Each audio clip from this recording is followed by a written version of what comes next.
साधारण तीर्थ नहीं है। मैं अपनी पुस्तक में भी इस तीर्थ के बारे में लिखूंगा और मैं जहां जहां भी कथा करने जाऊंगा, प्रवचन करने जाऊंगा, एक बार जरूर सबके लिए आग्रह करूंगा कि मकरध्वज धाम अवश्य जावे और आज जाकर के आनंद लें।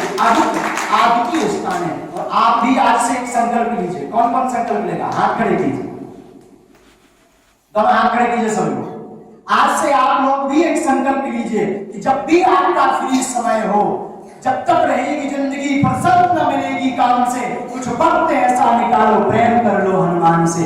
जब भी आपको समय मिले तब आप एक घड़ी आधी घड़ी भले ही सही, लेकिन इस मंदिर में आकर के बाबा के दर्शन और बाबा मकरध्वज के दर्शन करने अवश्य आना। कौन कौन ये वचन दे रहा बताइए? जब भी समय मिले। पक्का पक्का पक्का?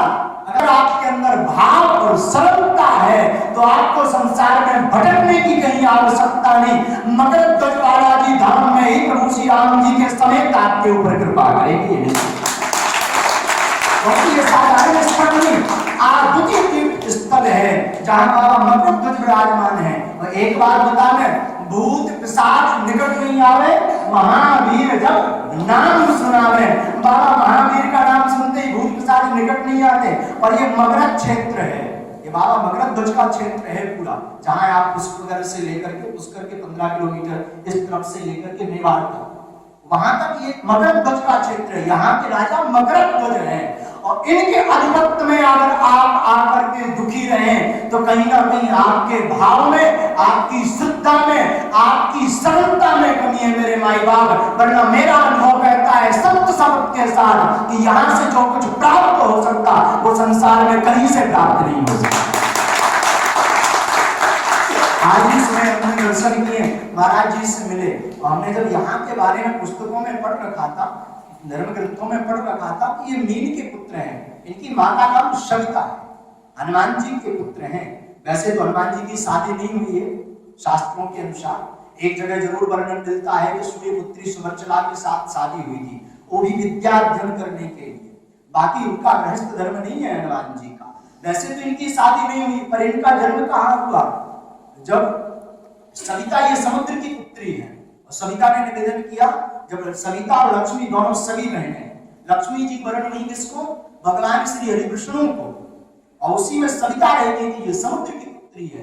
तो सविता ने निवेदन किया कि महाराज हम भी कोई वर चाहते हैं। और इन्होंने भगवान शिव की घनघोर तपस्या, इतनी अद्भुत तपस्या की तो भगवान शिव प्रसन्न हो गए, बोले वरदान का। सविता ने हाथ जोड़ करके कहा महादेव मुझको एक ही वरदान चाहिए कि आपको मैं पति के रूप में पाना चाहती हूँ। तो भगवान शिव ने कहा देवी हमारा विवाह हो चुका और हमने यह निश्चय किया, संकल्प किया जब जब भी हम विवाह करेंगे तब तब पार्वती सती के साथ विवाह करेंगे, अन्य किसी दूसरे के साथ नहीं। मैं धर्म के बंधु हूँ, संकल्प बद्ध हूँ, मैं ये नियम नहीं तोड़ सकता हूँ। और कुछ मांगो मैं आपको वरदान देने के लिए तैयार हूँ। सविता भी बुद्धिमान थी, सविता भी विवेकी थी। तो सविता ने विचार किया आप शादी नहीं करते हैं तो एक ही निवेदन है, मुझे आपके जैसा आपका ही पुत्र चाहिए, ऐसी कृपा कर दो तो आपकी दया हो जाएगी, मेरा तप सफल हो जाए। भगवान शिव ने कहा तथास्तु, बिना सोचे विचारे। लेकिन सविता ने कहा बिना विवाह के कैसे होगा महाराज बेटा? बोले चिंता न करो, हमने व्यवस्था बना रखी है। ये सतयुग है, जब त्रेता में भगवान श्री राम जी महाराज पूर्ण अंशों के साथ अंशन सहित राम अवतारा, इस धराधाम पर मही निश्चर हीन करो मही, विप्रदैन सुरसंत कहते लीन मनुज अवतार, निज इच्छा निर्मित तनो माया गुण गोपाल। जब संसार में धर्म की स्थापना के लिए भगवान श्री राम केंद्र सरकार पूर्ण अंशों के साथ अवतार लेंगे, मैं भी मां पार्वती पूंछ के रूप में, मैं स्वयं हनुमान के रूप में जन्म लूंगा, अवतार लूंगा।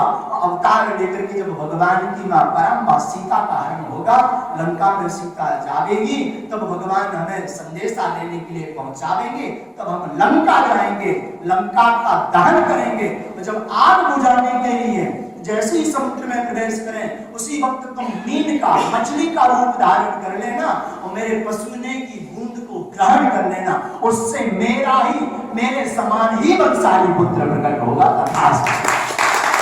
मकरध्वज धाम में आने का सौभाग्य मिला, ये हमारे लिए अति सौभाग्य की बात है। परम सौभाग्य की बात है। और आप सभी भी बहुत भाग्यशाली हैं जो ऐसे तीर्थ, सिद्ध तीर्थ से आप जुड़े हुए हैं। एक बार पूज्य महाराज श्री जी के प्रयास के लिए और इस आश्रम के प्रेम से जयकार लगाते हुए बोलिए हनुमान जी महाराज की।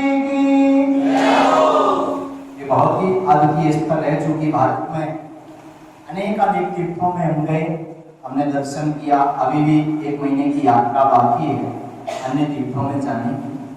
हमने एक चीज देखा जो यहाँ का अद्वितीयता है मकर ध्वज धाम का।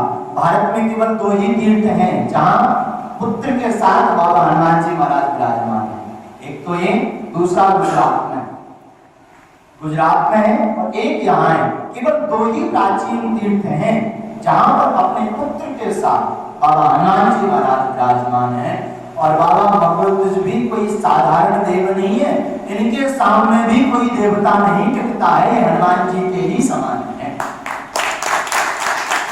और सीधी सी बात कह रहे, आप सबको अपनी अपनी कुछ ना कुछ भावना लेकर के अथवा दर्शन करने के माध्यम से आए हैं।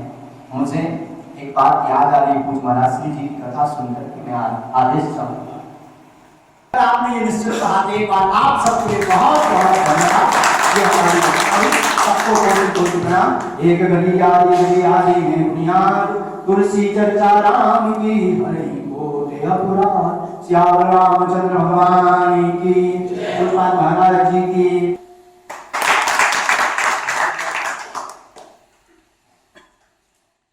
बहुत बहुत आभार श्री धीरेन्द्र कृष्ण जी महाराज जी का। बड़ी सुंदर भगवान मकर ध्वज की कथा, जो कि हम सबको पता ही नहीं कि मकर ध्वज का क्या महत्ता है, क्या इनकी लीला है, क्या महिमा है, क्या उद्भव है। बड़ा सुंदर आपने वर्णन किया, बहुत आभारी है। साथ ही साथ में आपने भक्ति तत्व को उजागर किया, प्रभु श्री राम की महिमा के बारे में हम सबको परिचय कराया। इसलिए इस धाम से निरंतर भक्ति के जागरण की बात हम सभी लोग करते हैं। हमारी यह प्रबल इच्छा है मेरे निजी रूप में कि महाराज श्री का हम जल्दी ही इस धाम के ऊपर एक भव्य और दिव्य राम कथा का आयोजन करें, दिव्य अलौकिक जो ज्ञान है वह हम सभी को मिल सके और उसका हम सभी लाभ उठा सके।